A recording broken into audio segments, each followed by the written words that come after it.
chacun. Chacun de nous sent qu'il doit aller quelque part. Il y a quelque chose pour lequel Dieu l'a appelé. Il se sent appelé pour quelque chose. On a tous le projet au début de l'année. On voit ça tout le temps. Il y a des gens qui ont comme des projets. Ils disent, moi cette année je vais faire ça, cette année je vais me marier, cette année je vais faire ceci, cette année je vais faire cela. Et on voit ça très souvent à la fin de l'année. On a très souvent des bilans négatifs parce que lorsque tu réfléchis par rapport à tout ce que tu as pu faire tout le long de l'année, tu te rends compte que tu n'as pas fait tout ce que tu avais voulu faire. Tu te rends compte que tu avais prévu des choses que tu n'as pas fait. Tu te rends compte que tu as calculé des choses, mais à la fin tu te rends compte que ce n'est pas comme si, ce n'est pas du tout ce que toi tu voulais. La question ce soir c'est comment faire pour réaliser ce projet? Comment faire pour à la fin de l'année avoir un bilan positif? Comment faire en sorte que lorsque j'arrive à la fin, que je me dise j'ai quand même pu faire ce que j'aurais voulu faire? La question que quelqu'un se pose ce soir c'est, on commence l'année, on est encore au mois de février et on est en train d'avancer, d'évoluer. La question c'est de se demander comment je vais faire pour que lorsque j'arriverai à la fin, que je puisse me dire j'ai quand même fait ce que j'aurais dû faire. Alors, je ne sais pas ce qu'il en est d'autres religions, mais en lisant ma Bible, je me rends compte que la Bible répond à cette question. Comment faire pour réaliser mes projets? Comment faire pour arriver jusqu'au bout et savoir exactement ce que je dois faire? J'aimerais dire quelque chose au début, c'est que c'est pour ça que j'ai dit sur le chemin tout tracé de Dieu, parce que tel que tu es là, tu as été créé par Dieu. La seule personne qui peut dire à quoi tu sers et qu'est-ce que tu peux faire comme travail ici sur terre, c'est Dieu. Il n'y a que Dieu pour dire, toi je t'ai créé pour faire ça. Alors, les trois textes que j'ai aujourd'hui pour vous, tous les trois se trouvent dans le livre des psaumes. Le premier texte, c'est dans le psaume 84, le verset 5. La Bible dit, heureux ceux qui placent en toi leur appui, ils trouvent dans leur cœur le chemin tout tracé.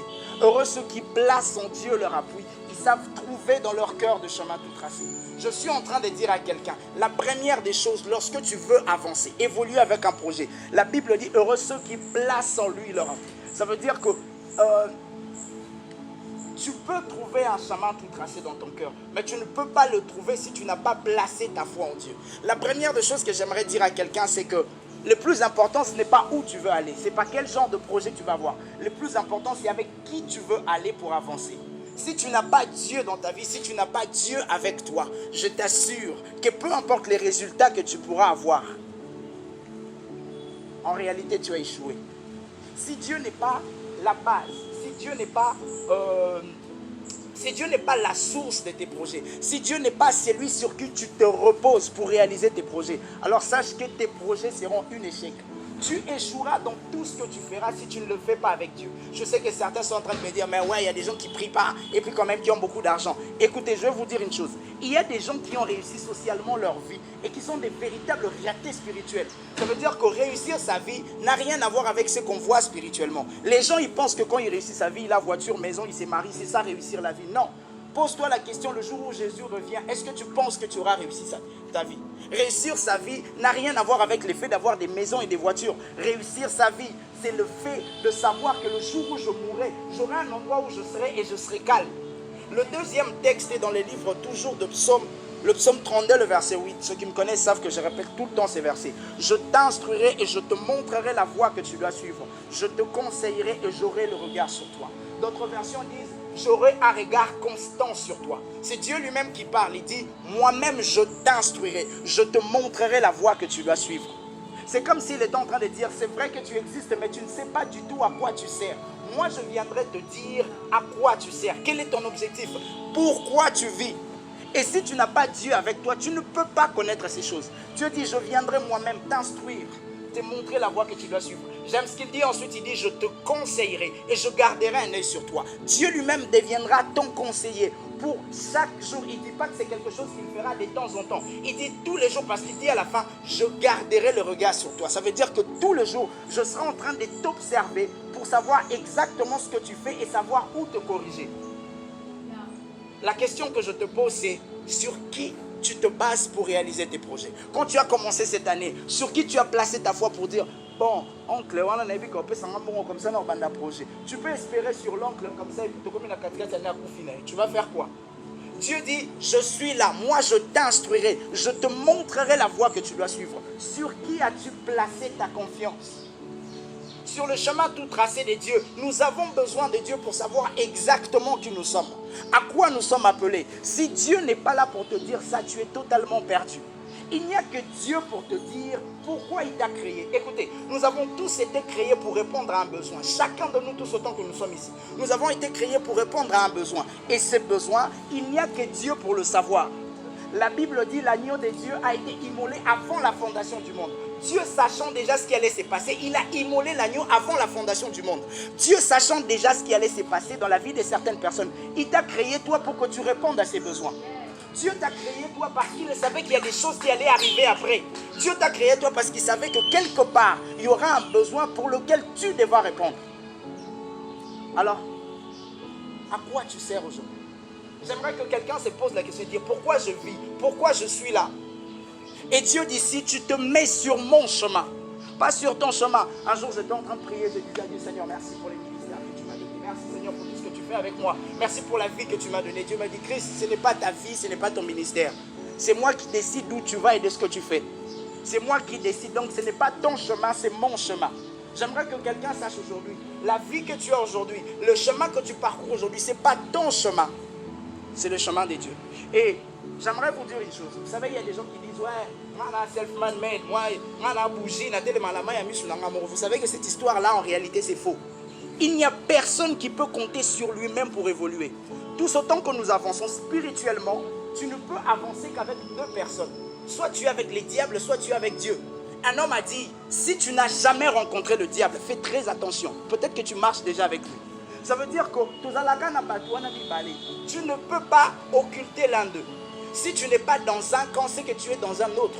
Mais tu ne peux pas dire que moi je suis dans ces camps-ci et je ne suis pas là-bas. Non, c'est le choix que tu fais qui détermine dans quel camp tu es. J'en parlerai quand je vais parler de combat spirituel. Parce que sur le chemin tout tracé, ce n'est pas parce que tu marches avec Dieu que le diable va te laisser tranquille.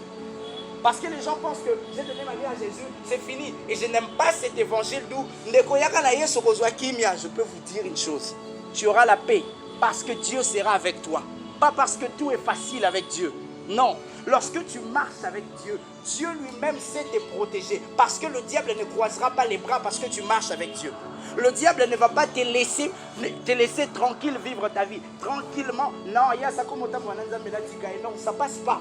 C'est justement parce que tu auras choisi Dieu que le diable viendra te combattre. Il y a des gens qui posent des questions bizarres. Pourquoi les combats seulement dans ma vie? Le combat seulement dans ta vie parce que tu n'es pas dans le même camp qu'eux. J'aimerais répondre à quelqu'un. Si tu vois que dans ta vie il y a trop de combats, dis-toi une seule première chose. C'est tout à fait logique parce que le diable ne combat pas ses enfants. On dit à Jésus, toi tu fais des miracles par Belzébuth. Jésus dit, un royaume qui se combat lui-même se détruit. Je ne peux pas chasser les démons en étant démon moi-même. Si tu vois les gens en train de se battre, les gens en train de te combattre aujourd'hui, c'est parce que Yona Bango, vous allez côté. Tu ne peux pas me dire que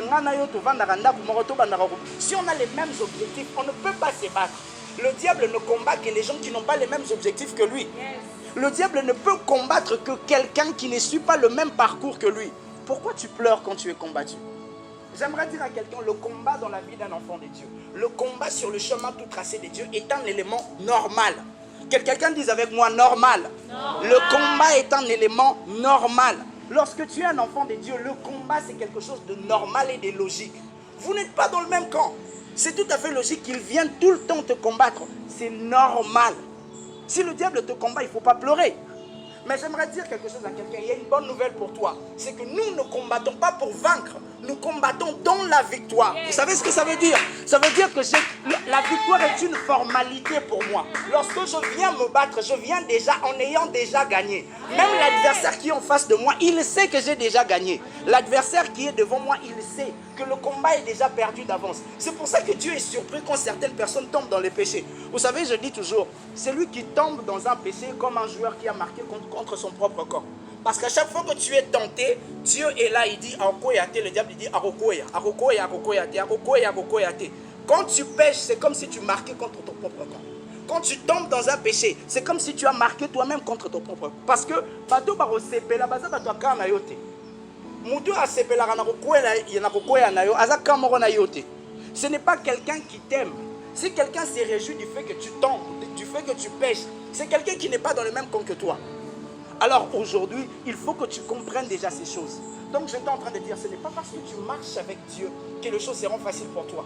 Ce n'est pas parce que tu es avec Dieu, tu pries chaque jour au Kendarangomba que non, il faut... Écoutez-moi, il y a des relations qui ne vont pas marcher parce que tu es avec Dieu.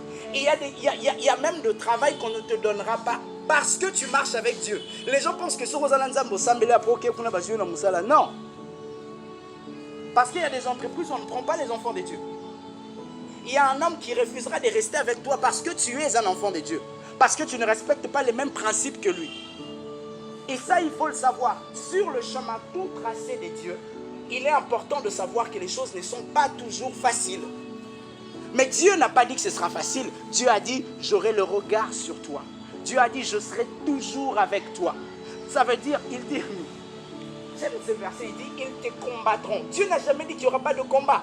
Il dit, ils te combattront, mais ils ne te vaincront pas. C'est très différent. Les gens commencent à croire qu'il n'y aura pas de combat. Dieu dit, ils te combattront. Ça veut dire que le combat, il y aura. Mais seulement victoire de leur part, il n'y aura pas. C'est ce qui est différent. Il dit, ils viendront te combattre. Le combat, ça se fera. Ce sera logique. Mais la victoire de leur camp, ça, il n'y aura pas. Et il faut que nous marchions tout le jour avec ça dans notre tête.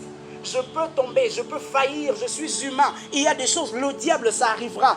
Il arrive des moments où tu es tellement en train de galérer, tu te demandes, Seigneur, tu as dit que tu m'instruiras, que tu montreras la voie que je dois suivre. Seigneur, où es-tu? Écoutez, ce n'est pas parce que Dieu ne parle pas qu'il n'est pas là. Le silence de Dieu n'est pas égal à son absence. Ce n'est pas parce que Dieu ne parle pas qu'il n'est pas là. Ce n'est pas parce que Dieu s'était... Je ne sais pas si vous avez lu la même Bible que moi. Mais à chaque fois que Dieu s'était, il se passe quelque chose de grand. À chaque fois que le mot silence est dans la Bible, Dieu dit aux enfants d'Israël, gardez silence. L'Éternel combattra pour vous. Vous savez ce qui se passe après? Il ouvre la mer Rouge. À chaque fois que Dieu parle du mot silence, il y a quelque chose de grand qui arrive après. Écoutez, si tu vois Dieu rester silencieux pour ton problème, sache qu'il y a un sérieux travail qui est en train de se faire. Et tu restes dans tous les endroits où on travaille sérieusement, il y a toujours quelque chose qu'on écrit, silence, ici on travaille. À chaque fois que les gens travaillent, les choses sont sérieuses, il y a ce qu'on appelle les silences. Alors les silences de Dieu ne doivent pas t'inquiéter. Si Dieu est silencieux pour ton cas, ça ne doit pas t'inquiéter.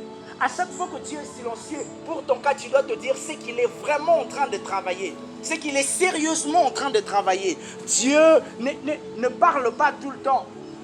Alors, il y a des moments où tu sens qu'il n'y a même pas de prophétie.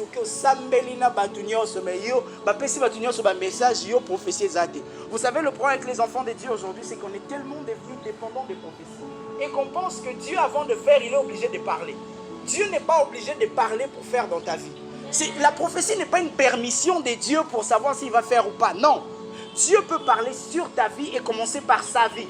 Ça veut dire que Dieu peut parler sur quelqu'un et faire d'abord dans la vie de quelqu'un et la personne sur qui on a parlé attend. Ce n'est pas parce qu'on a prophétisé sur lui que les choses vont arriver demain. Non.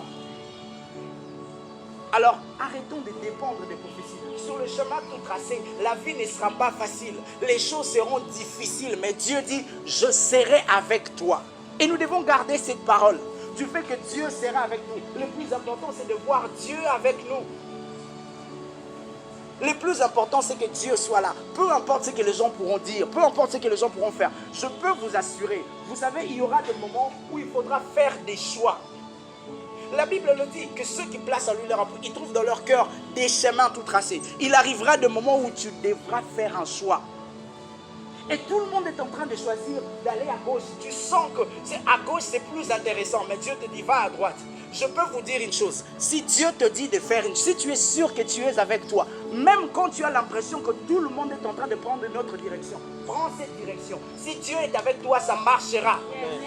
Avec Dieu, tu es une majorité. Peu importe ce que les gens pourront dire, peu importe ce que les gens pourront faire. Si Dieu te dit va à gauche, même quand tout le monde va à droite, va à gauche. Parce que Dieu te connaît, vous savez, même quand tous les deux nous prions les mêmes dieux. Dieu ne nous donnera pas les mêmes instructions. Ça veut dire que Dieu a sa façon de fonctionner avec chacun de nous. Si avec lui il a permis certaines choses, avec moi il ne permettra pas certaines choses. Si avec lui il a accepté certaines choses, avec moi il n'acceptera pas ces choses. Donc nous devons toujours être sensibles et savoir qu'est-ce que Dieu veut nous dire. Sur le chemin tout tracé de Dieu, quelqu'un doit être sensible à savoir qu'est-ce que Dieu veut que je fasse maintenant. Et comme je l'ai dit au début, c'est le chemin tout tracé de Dieu. La meilleure question, c'est Seigneur, qu'est-ce que tu veux que je fasse? Seigneur, où veux-tu que j'aille? Qu'est-ce que tu veux que je sois en train de faire?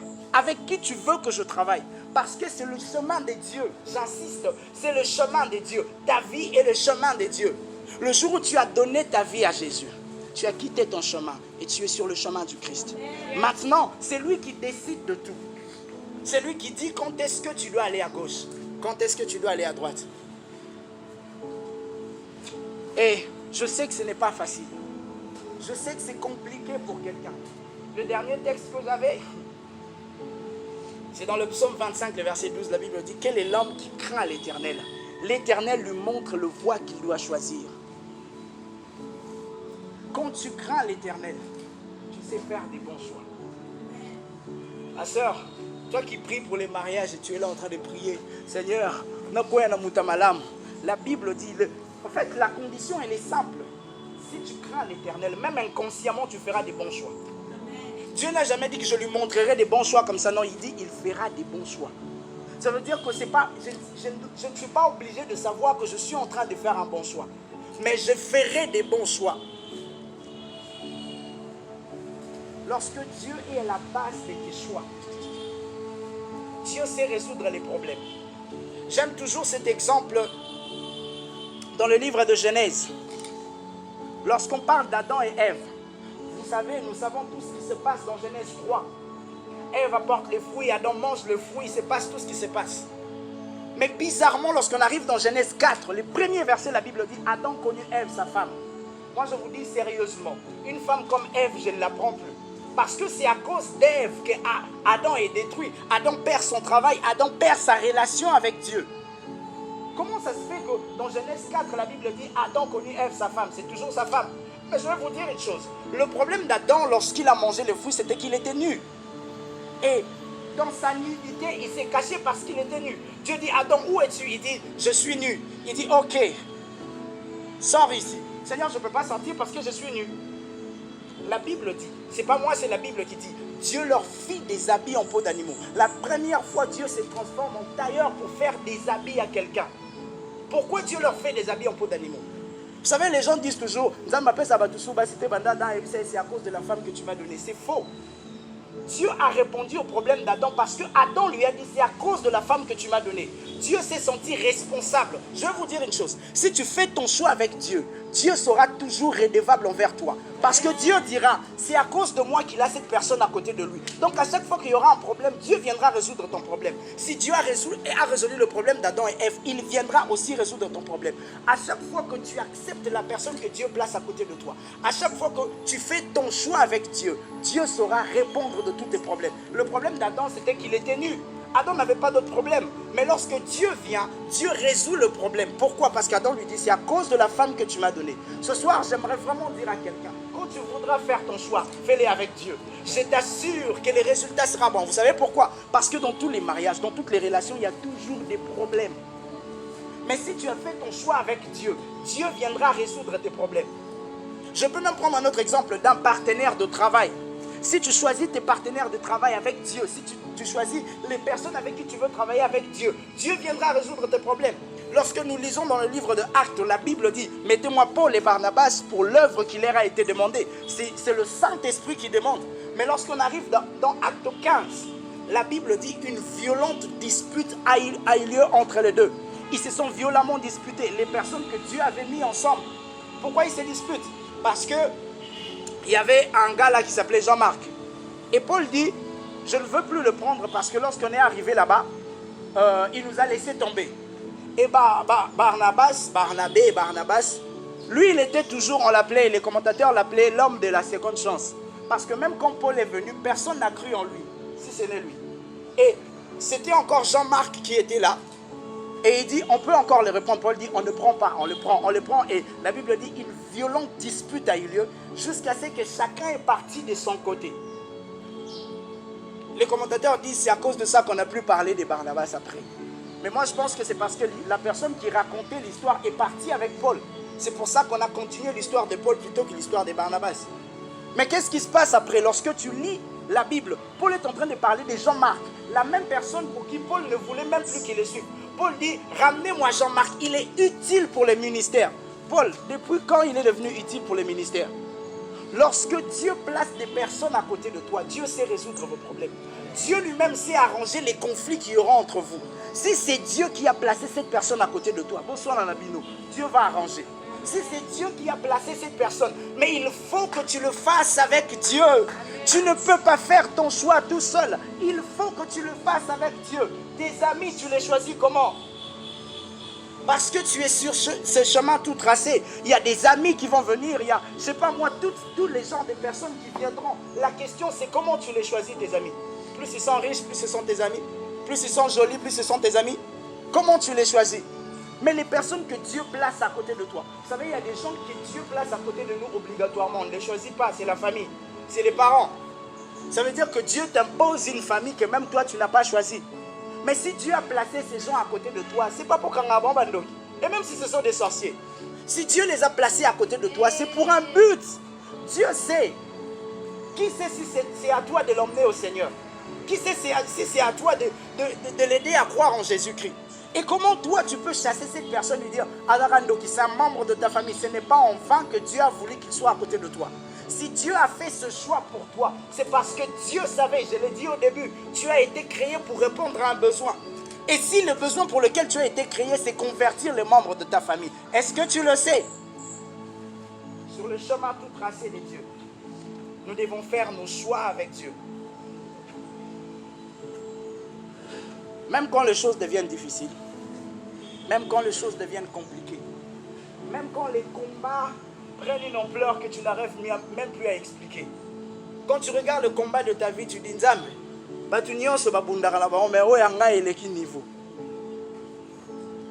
Seigneur, tu as dit que tu garderas un œil sur moi. Seigneur, est-ce que tu vois ma vie?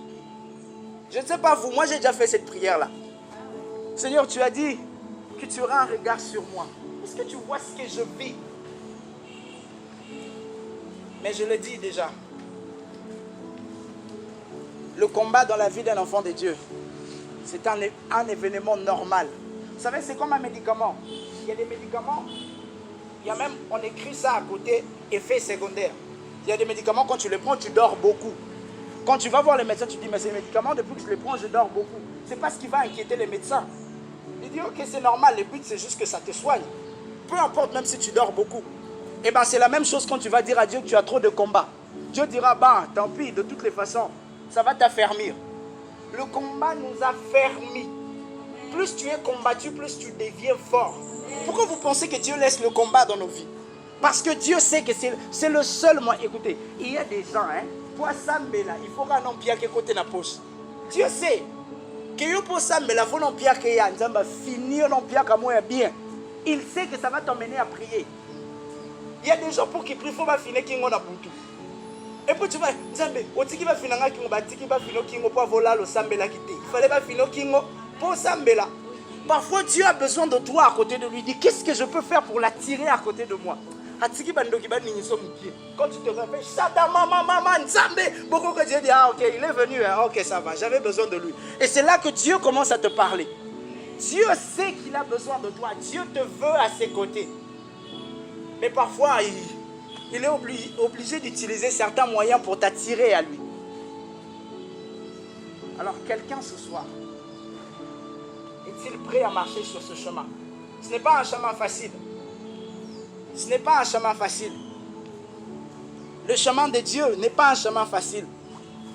Ce n'est pas un chemin que tout le monde pourra prendre facilement. Alors, j'entends quelqu'un dire, ok, maintenant je sais que je dois voir Dieu dans ma vie. Mais comment savoir que Dieu est avec moi? Comment savoir que j'ai Dieu dans ma vie? Dans Matthieu 14, le verset 6, la Bible dit que le Saint-Esprit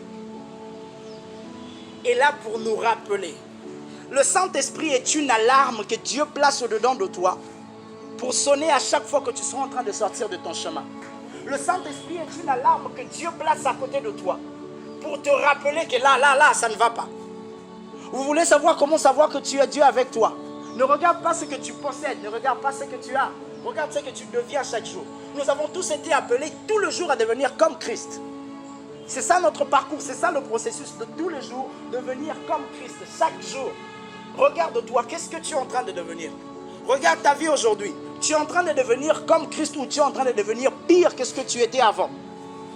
Non, mais comment savoir que j'ai Dieu dans ma vie? Comment savoir que tu as Dieu dans ta vie? Regarde ce que tu deviens. Ne regarde pas ce que tu possèdes. Non, je sens que Dieu est avec moi. Vraiment, Mikolo Bakop, ce n'est pas ça qui détermine Dieu dans la vie de quelqu'un. La présence de Dieu dans la vie d'une personne n'est pas déterminée par ses moyens. Il est déterminé par ce qu'il devient tous les jours. Regarde-toi, comment tu es devant les péchés, comment tu te sens? Mon frère, ma soeur, si tu te sens encore à l'aise dans les péchés, c'est que tu n'as pas Dieu avec toi. Quelqu'un qui se sent encore à l'aise dans les péchés. Vous savez, c'est comme quelqu'un, on a toujours déterminé le péché comme la boue. Qui aime jouer dans la boue? Quelqu'un qui a grandi n'aime pas jouer dans la boue, à moins qu'il ait un problème dans la tête. C'est justement ça. Comment quelqu'un peut vouloir jouer dans la boue quand il est déjà grand? Tu dis que tu es mature spirituellement et c'est toi qui traînes encore dans les péchés. Le péché, oui, je sais que certains vont dire, ouais, oui, le péché, il est très différent. Un homme qui pêche chaque jour de quelqu'un qui tombe de temps en temps, et tu veux reconnaître quelqu'un qui a Dieu dans sa vie. Regarde comment il gère sa vie. Comment tu gères ta vie? Comment tu te sens quand quelqu'un est en train de pécher à côté de toi? Comment tu te sens quand tu as péché? Je n'oublierai jamais ça. Je me souviens un jour, j'étais en terminale, je devais finir. En fait, moi, quand j'étais à l'université, déjà, quand les Minerval, c'était à 300, moi, j'avais toujours un 400 au-dessus, là. Donc, les $100 à l'école de Yanga. C'était comme ça tous les ans. Et je ne me sentais pas dérangé de manger cet argent. Il est bon, c'était comme ça. Et je me souviens quand j'ai donné ma vie à Jésus, le Saint-Esprit habite en moi. J'étais en terminale, je demande à papa de me donner l'argent pour la multiplication de mon travail. Il me donne beaucoup d'argent. Et quand je pars, la salle est en marabunio, c'est la tigale dans la poche. Et comme d'habitude, je me dis, ah, il y a l'argent dans la poche. Je peux vous assurer que je n'ai pas dormi ce jour-là. J'entendais cette voix me dire, mais j'étais en train de me convaincre moi-même. Oh, et j'entendais cette voix me dire, ce n'est pas ton argent, remets ça. Et je me disais, Seigneur, et en plus, et je n'ai pas dormi ce jour-là, je vous jure. Je me suis réveillé le matin, je suis venu voir papa. Papa, hier, quand j'avais fait les trucs,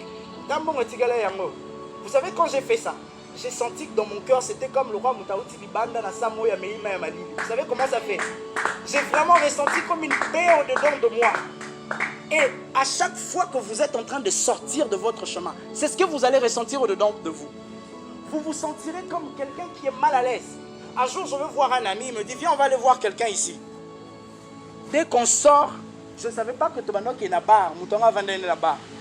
Dès qu'on arrive à la porte, j'avais comme l'impression que sur la côte, j'étais mal à l'aise, j'étais très mal. Et malheureusement pour moi, ce jour-là, j'avais cette panne de Philadelphie. Alors quand j'entre là-bas, on était là. Moi, j'étais mal à l'aise parce que je voulais sortir. Et j'entends une dame venir, hé, là-bas, ta Philadelphie, peut pas ça. Dès qu'elle a dit ça, j'ai dit, non, je dois sortir. Je dois sortir d'ici. Je me sentais mal. Comment tu te sens devant le péché? Ah, je sais, j'entends quelqu'un dire, bon, ok, barre dans la lissou. Si c'est pour toi, ça ne l'est pas, pour moi, ça l'est. Vous savez pourquoi? Parce qu'un péché n'est pas toujours déterminé par ce que tu fais maintenant. Mais qu'est-ce que ça va te pousser à faire après? Quand tu es dans un bar, à quoi tu penses? Dans une boîte de nuit, à quoi tu penses? Mais ceux qui me connaissent savent que moi, quand j'étais à l'université, c'était là que j'ai passé la majorité de mon temps. Mais comment ça se fait que ce jour-là, j'étais mal à l'aise à être là? Lorsque tu marches avec Dieu, lorsque tu as Dieu dans ta vie, il y a des choses que tu ne fais plus. Toi, tu insultes. Et puis après, tu vas à l'église, tu parles en langue, ma soeur. Tu es sérieuse?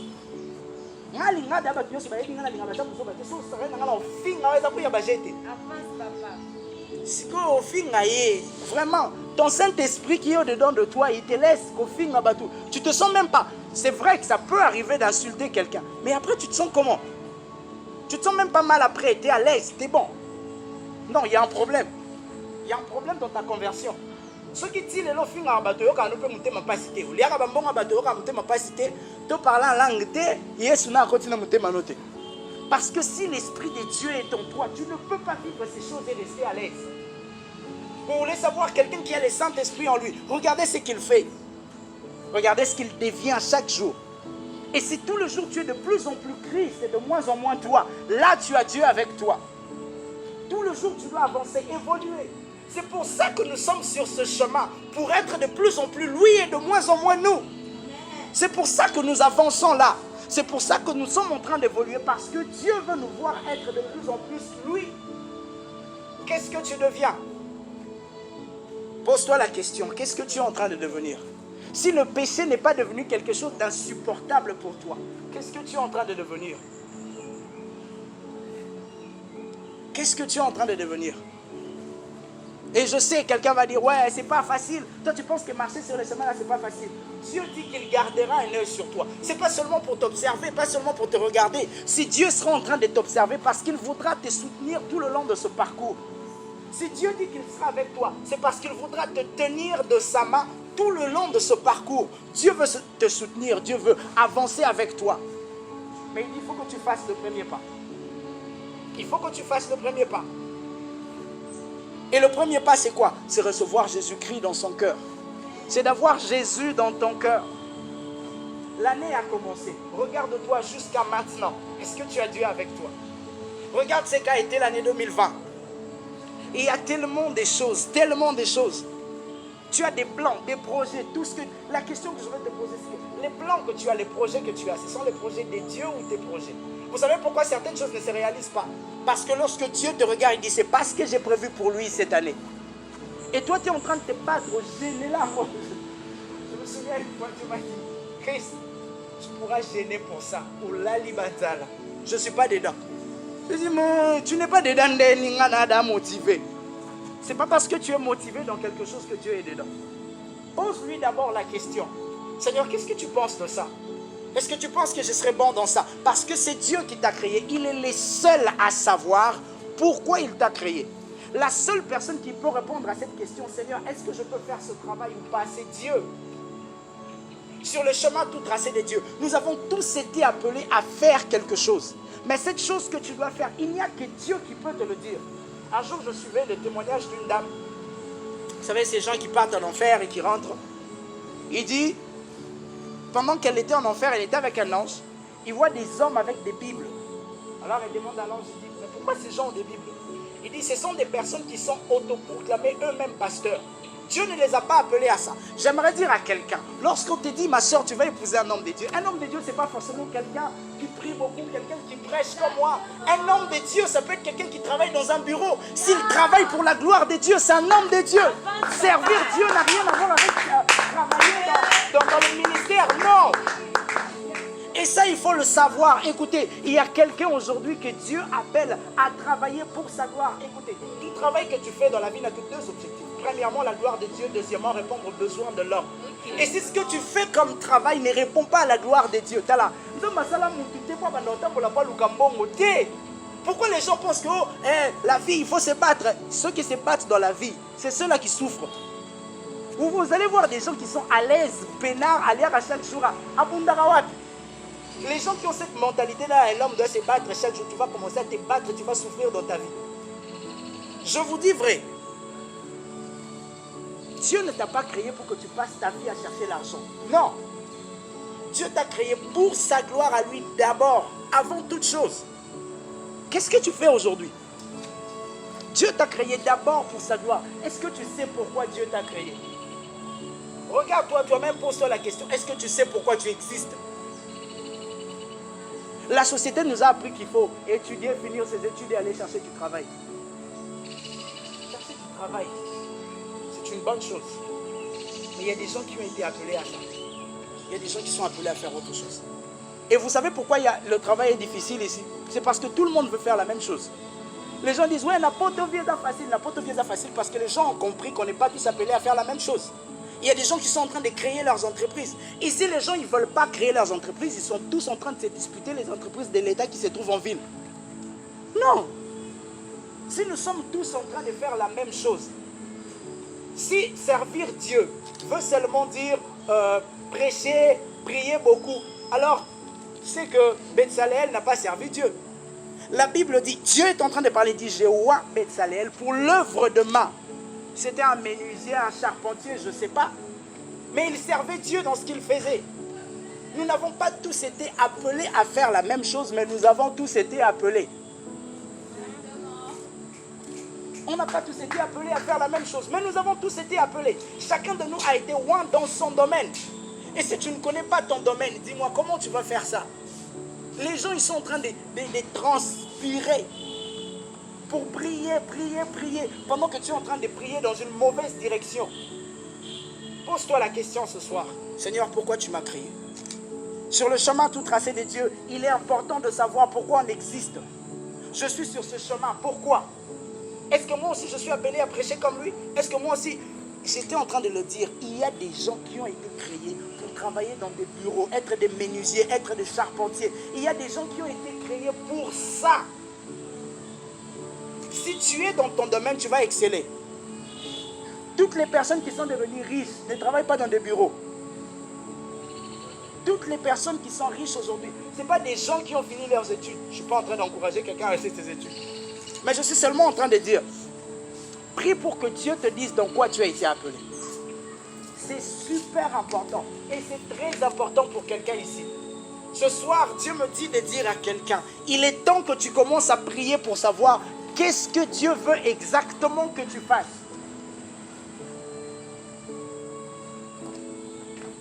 Waouh.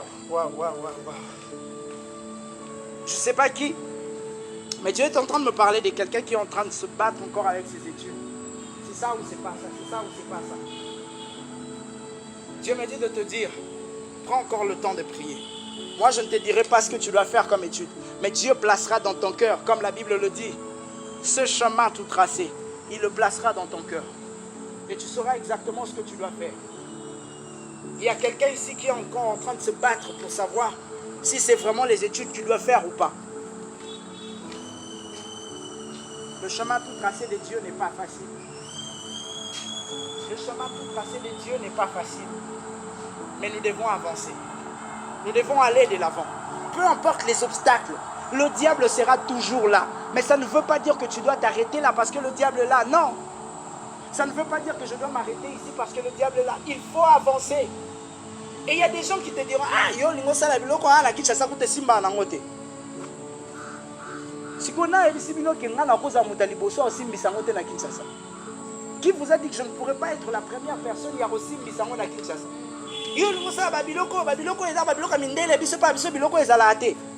Na ebisi bino te ke ngande na ko bandisa ngote na Kinshasa. Qui ne vous a pas dit que moi je peux être le premier à le faire? Si Dieu m'a créé, c'est pour un but. Si Dieu a mis ça dans mon cœur, c'est pour une raison. La Bible dit Dieu fait tout pour un but. Tout ce que Dieu fait a un but, a un objectif. Alors pose-toi la question ce soir. Seigneur, pourquoi je suis là?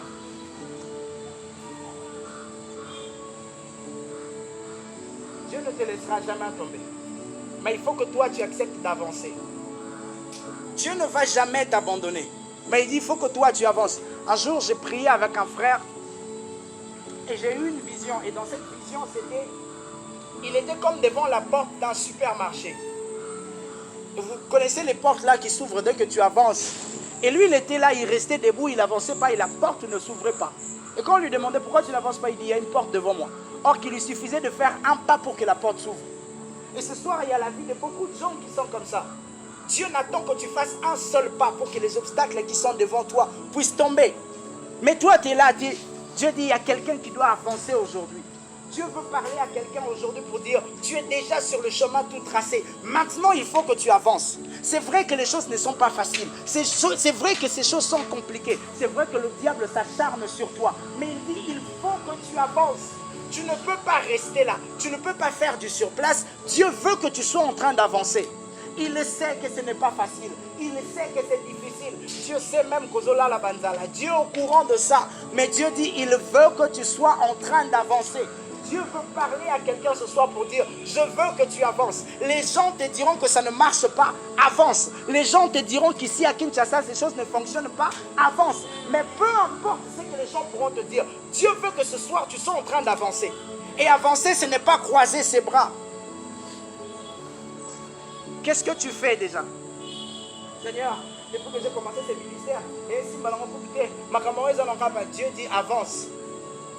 Seigneur, depuis que j'ai commencé, Dieu dit ce soir, avance. Ce mot a tellement retenti dans ma tête. Un jour, je disais à Dieu, tu veux que j'avance pour aller où? C'est dans quelle direction? Continue à faire ce que tu fais. Continue à faire ce que tu fais. C'est ça, avancer. Et il y a des gens qui n'avancent pas parce qu'ils sont bloqués par leur passé. Vraiment, mon frère, il y a des choses que tu peux faire aujourd'hui. Sans ton père, sans ta mère, il y a des choses que tu peux faire. Oh, frère,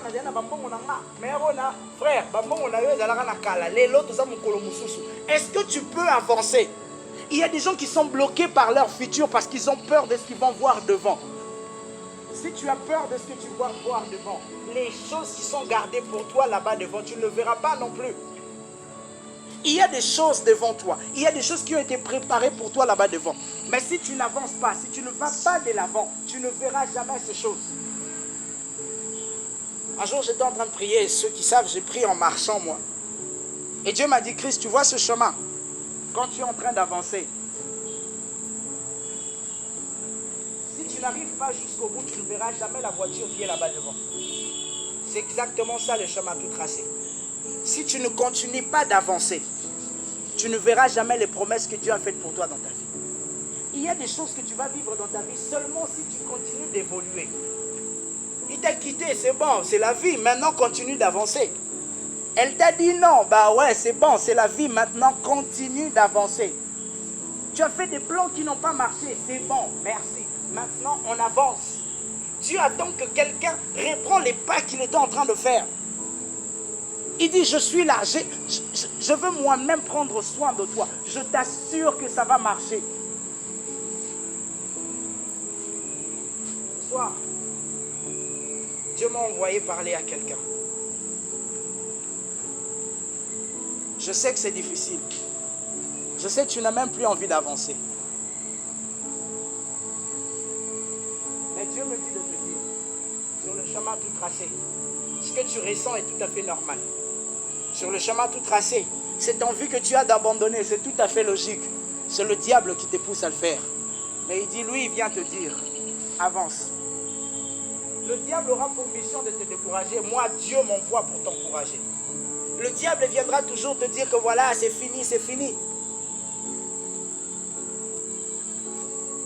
Mais Dieu m'envoie dire à quelqu'un ce soir, il est temps que tu commences à avancer. Vous savez, la Bible dit dans Romains 8, 19, la création attend avec un ardent désir la manifestation des fils de Dieu. Tel que tu es là, la création attend que tu te manifestes, Jésus. La création attend les choses que Dieu a placées au-dedans de toi, que ça commence à se manifester. La création attend que toi, tu commences à sortir les choses que Dieu a placées au-dedans de toi. Si tu ne te manifestes pas, la création continuera d'attendre. J'aime toujours donner cet exemple. Imaginez-vous, Élie, il arrive en cours de route, il dit, Seigneur, moi je suis fatigué. D'ailleurs, on a attrapé les gens là-bas. Moi, je suis fini, je suis resté seul. Jézabel veut me tuer là-bas. Élie dit, moi je vais mourir ici. Dieu dit, non, il n'est pas question que tu meurs ici. À Sarepta, il y a quelqu'un qui attend de voir ma gloire. Mange et continue ton chemin. Il y a quelqu'un ici ce soir à qui Dieu est en train de dire, mange et continue ton chemin. Il y a des gens demain qui doivent être bénis par toi. Maintenant, lève-toi et continue ton chemin. Tu ne peux pas rester ici parce que là-bas devant, il y a des gens qui attendent. Il y a des gens qui attendent que par toi, ils vont être bénis. Il y a des gens qui attendent que par toi, Dieu va utiliser ta personne pour qu'eux soient bénis. Et toi, aujourd'hui, tu dis que tu veux abandonner. Et toi, aujourd'hui, tu dis que tu es fatigué. Seigneur, moi, je suis fatigué. Ces histoires-là, Dieu me dit de dire à quelqu'un ce soir, ce n'est pas encore le moment d'être fatigué. Le temps est arrivé où tu dois te lever parce que demain, il y a des gens qui attendent que tu te manifestes. Là-bas, imaginez-vous que moi, je dise, bon, Seigneur, je suis fatigué. Je ne vais plus prêcher, c'est fini. Est-ce que ce soir, tu auras entendu ces messages? Est-ce que ce soir, Dieu m'aurait utilisé pour te parler? Dieu sait. Et toi, tu es là. Il y a des choses que Dieu a placées au-dedans de toi. Tu n'es pas vide. Tu penses que le diable te combat pour rien. Écoutez, le combat a 3 raisons dans la vie de quelqu'un. Si tu vois le diable te combattre, premièrement, c'est parce que vous n'êtes pas dans le même camp, je l'ai dit au début. Deuxièmement, c'est parce que tu n'es pas vide. Et troisièmement, c'est parce que le diable a peur de ce qui peut sortir de toi. Vous comprenez ça? Donc quand le diable te combat, il faut que tu sentes toi-même déjà qu'il y a quelque chose. Ça te n'abondissa pas, tu peux pas battre. Quand il te combat, en lingala on dit ça veut dire que c'est quand le diable voit ce qui peut sortir de toi, il a peur de toi. Le diable ne combat pas les gens qui ne le font pas peur.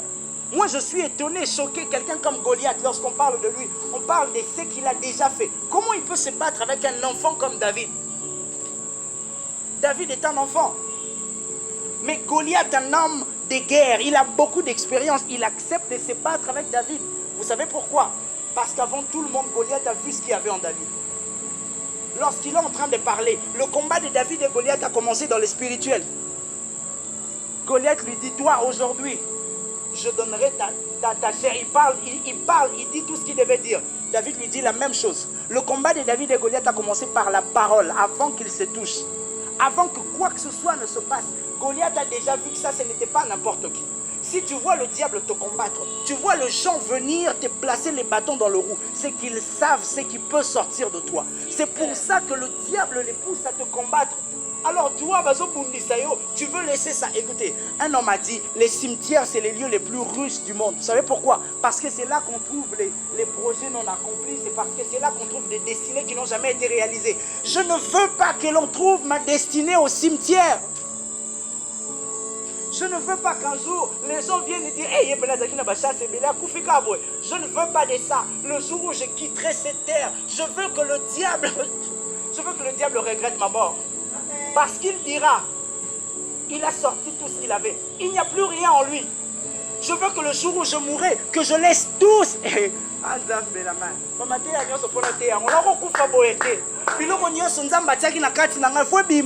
Tu ne peux pas finir sur cette terre en gardant tout ce qu'il y a au-dedans de toi. Il y a des choses qui doivent sortir. Nous attendons que tu te manifestes. La création attend que tu te manifestes. Il y a des gens qui attendent que tu te manifestes. Tu ne peux pas mourir comme ça. Dieu dit, tu ne peux pas quitter cette terre. Il y a des choses que Dieu a placées en toi. Et comme je l'ai dit au début, les choses que Dieu a placées en toi ne sont pas forcément spirituelles. Tu penses que Dieu, qui t'a donné ça? Cette façon de parler que tu as, tu penses que qui t'a donné ça? Cette intelligence que tu as, tu penses que qui t'a donné ça? C'est Dieu qui te l'a donné et il veut que tu te manifestes. Pour comprendre, il y a des choses que tu fais, autant en côté, tu sens vraiment que pour toi c'est facile. Tu penses que c'est en vain comme ça? Non, sur ce chemin tout tracé, Dieu t'appelle à réussir. Dieu veut que tu avances et que tu évolues dans ce que tu fais. Tu n'as pas besoin de travailler dans un ministère ou dans une église pour qu'on t'appelle homme de Dieu. Tu es homme de Dieu, tu es servante de Dieu tel que tu es là. Peu importe le domaine dans lequel tu parles, tu fais, tu travailles, tu es homme de Dieu, tu es servante de Dieu parce que ce qu'il y a au-dedans de toi, c'est Dieu qui l'a placé. J'aimerais que tu te lèves ce soir.